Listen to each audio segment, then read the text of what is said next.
Mais uma tradicional empresa brasileira está em apuros. As Casas Bahia, uma das empresas mais admiradas do país, tem vivido tempos de preocupação nos últimos anos. E agora, a situação está extremamente delicada. Para se ter ideia, as ações da empresa, que em 2021 estavam avaliadas na casa dos R$ 9,00, hoje estão valendo míseros 50 centavos. E a situação pode piorar muito nos próximos meses. Além de um endividamento monstruoso que ultrapassa 12 bilhões de reais, a empresa anunciou que teve um prejuízo de 836 milhões só no terceiro trimestre desse ano. Isso mesmo, somente nesse período. E esse ainda consegue ser o segundo pior resultado da história da empresa, perdendo para o resultado do último trimestre de 2019. E pode não parar por aí. Mas o que aconteceu? Porque uma das maiores empresas do Brasil está à beira da falência. Nesse vídeo, você vai entender os enormes problemas das Casas Bahia e qual é o plano da empresa para tentar sobreviver nos próximos anos. Casas Bahia, uma história incrível que faz parte de décadas da economia brasileira e que foi contada com detalhes aqui no canal. A empresa, fundada pelo imigrante judeu Samuel Klein, se firmou ao longo das décadas como uma das empresas mais tradicionais do país. Um de seus maiores diferenciais foi a criação do Carnê das Casas Bahia, que se tornou famoso em todo o país e até parte de letra de uma música dos Mamonas. Através do crediário da empresa, milhões de brasileiros tiveram a oportunidade de comprar imóveis e eletrodomésticos com parcelas que cabiam nos seus bolsos, ou pelo menos era possível pagar uma pequena parcela ao longo de muitos meses e assim ter o produto dos sonhos. E mesmo que as pessoas demorassem meses ou até anos para pagarem um único produto, arcando com um preço final muito mais caro do que o original, as Casas Bahia viraram um símbolo de possibilidade de consumo para uma infinidade de famílias brasileiras. Dessa forma, a empresa se tornou uma gigante nacional e reinou no varejo brasileiro por décadas, a ponto de chamar a atenção de um dos maiores empresários do país, o bilionário Abílio Diniz, que em 2019,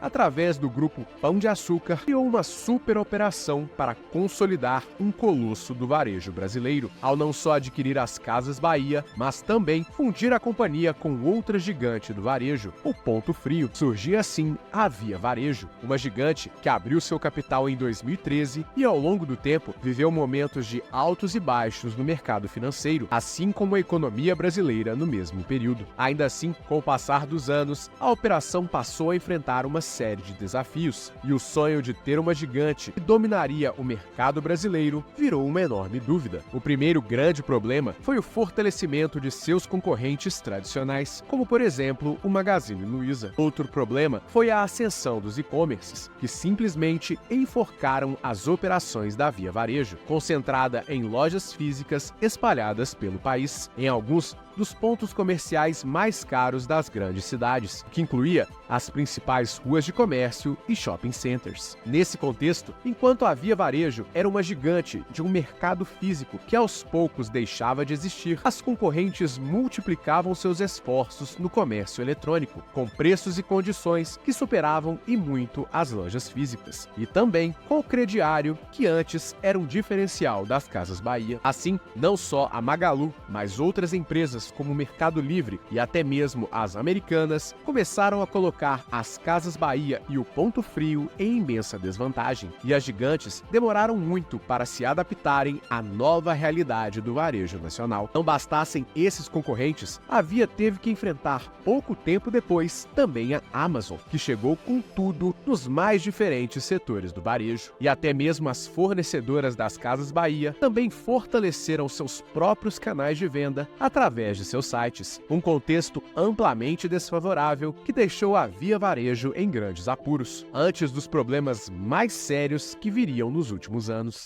Dessa forma, em 2019, a Via Varejo registrou um ano desastroso e precisou de medidas extremas para dar confiança ao mercado, na esperança de um dia voltar a se tornar competitiva. Nesse turbilhão, um dos filhos de Samuel Klein, Michael Klein, decidiu recomprar a empresa, adquirindo as ações que estavam no poder do GPA. Com a operação, muitos se animaram com a possibilidade de uma nova realidade para a empresa e a possibilidade de que as ações que rondavam a casa dos 14 R$15 chegassem à casa dos R$30, que gerou até mesmo uma torcida nas redes sociais que virou folclore, que dizia que vara é 30, em alusão às ações da empresa, então com o ticket VVAR3, que supostamente poderia chegar ao preço de R$30. A euforia foi tão grande que em 2019 a ação fechou com valorização somada de 154% somente naquele ano. Só que enquanto a maré estava boa e o cenário parecia promissor e ensolarado para a empresa, veio a tempestade que colocou tudo a perder. Enquanto os juros estavam em queda livre, chegando aos menores patamares no ano de 2019, o ano de 2020 reservava a infeliz surpresa da crise sanitária. E com ela, um verdadeiro pesadelo para o varejo físico. Nesse meio tempo, a Via Varejo foi forçada a se digitalizar fortemente, enquanto teve que fechar temporariamente suas lojas e depois conviver com os períodos de abre e fecha, o que gerou um enorme prejuízo com as lojas físicas, então o seu grande canal. E se poucos meses antes a empresa havia se capitalizado tanto no mercado de ações quanto com empréstimos para dar início a uma completa reformulação para voltar aos dias de glória, o grupo passou a viver uma realidade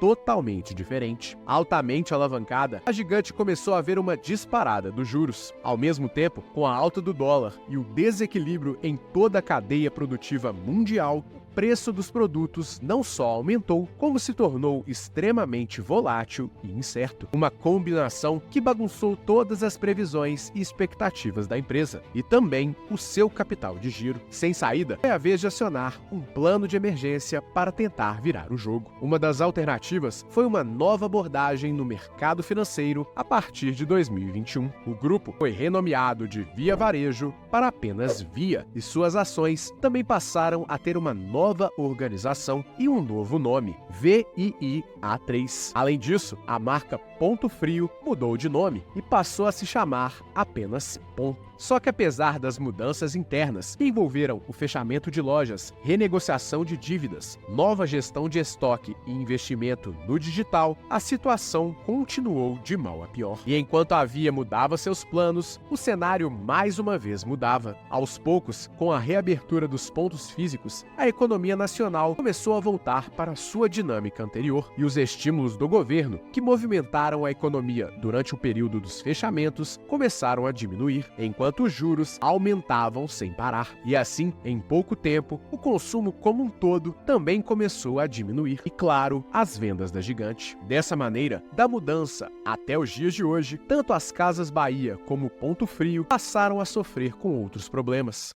O desaquecimento do mercado, que afetou todas as varejistas nacionais, e também o aumento da taxa de juros, que transformou o endividamento da empresa em uma bola de neve, que pode esmagar todo o negócio. Para completar, as sérias e contundentes acusações criminais contra Samuel Klein e seu filho Saul também mancharam a reputação da empresa. E ainda indiretamente, o escândalo envolvendo as Americanas também assustou bastante o mercado em relação às Casas Bahia e ao Ponto Frio, até porque a Via também tem um endividamento monstruoso. E até mesmo a antiga queridinha do mercado, a Magazine Luiza, também sofre com problemas semelhantes. Diante disso, a Via vem somando seguidos e milionários prejuízos, que somados formam uma dívida que pode estar próxima de 13 bilhões de reais. Isso mesmo, estima-se que a dívida total da empresa pode ser de mais de 12,7 bilhões de reais, sendo 84% dela somente com bancos. Uma situação alarmante pode engolir a empresa nos próximos anos. Para se ter ideia, nem mesmo os recentes esforços para melhorar o negócio têm empolgado os investidores. Desde maio, no comando da empresa, o CEO Renato Franklin tomou uma série de medidas para salvar o negócio. Nos últimos meses, a empresa traçou um plano para fechar uma série de lojas, que podem chegar a até 100, somando todo o ano. Além disso, a Via pretende mandar embora cerca de 20% de sua força de trabalho, o que pode resultar em 7 mil pessoas demitidas. E não para por aí. Cortes em todos os setores já foram planejados e incluem até mesmo o setor de marketing. Esses esforços devem enxugar um custo de mais de 370 milhões por ano, mas ainda pode ser pouco. Em outra ponta, nos últimos meses, houve uma otimização do estoque, que resultou em uma redução de quase 2 bilhões em mercadorias que estavam ociosas ou que tinham baixa saída. O objetivo é diminuir o volume do estoque e também a quantidade de itens oferecidos ao mercado, em busca de focar apenas em produtos realmente interessantes. Na parte financeira, houve uma grande engenharia para tentar dar fôlego para os próximos anos. Foram levantados 622 milhões de reais com a emissão de novas ações ao mercado, 500 milhões foram tomados junto a bancos, 600 milhões que virão na forma de antecipação de recebíveis e outros 663 milhões de reais que são ativos tributários que foram levantados, ou seja, uma injeção robusta de capital. Além disso, em setembro de 2023, a empresa mudou novamente o seu nome de Via para Grupo Casas Bahia e seu ticker de VIA3 para BHIA3.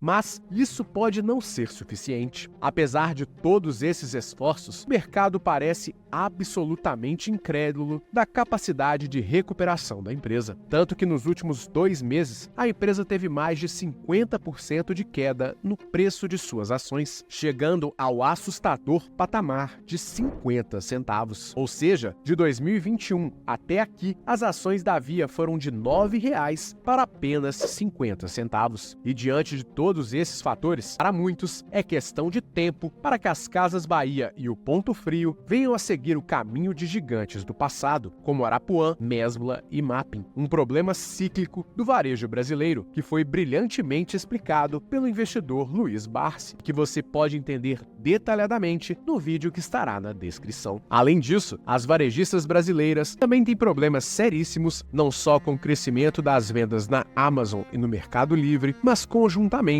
com o impacto de empresas como Shein e Shopee. E agora é preciso ver com atenção quais vão ser os próximos passos da empresa, que aposta muito em uma possível redução significativa da taxa Selic para enxergar uma luz no fim do túnel. De toda forma,